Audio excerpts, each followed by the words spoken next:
Bonjour à tous, je m'appelle Albert Lannes et je suis gérant de l'agence Lankin. Taboola Ads, qu'est-ce que c'est? Ça se présente comme ça en fait, ces annonces. En termes de stratégie, souvent ce que l'on va faire, c'est qu'on va faire un publi-reportage comme celui-ci et on va rediriger derrière sur une page offer. Je vais vous mettre en avant quelques avantages que moi voilà, j'ai vraiment apprécié au niveau de Taboola et quelques points d'amélioration, enfin quelques points on va dire négatifs. Mais la première étape, c'est la vérification des campagnes et des titres et des descriptions. Taboola, ils sont très rapides souvent pour valider les campagnes, plus rapides que Outbrain, donc ça c'est quand même plutôt bien.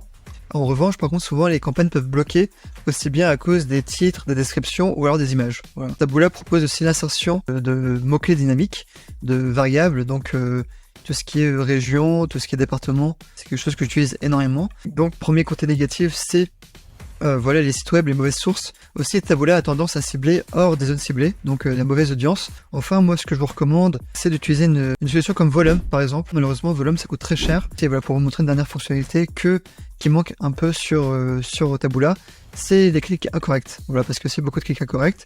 Et ça, je vous recommande de passer par une solution tierce. C'est un bon outil, sauf que ça coûte très cher.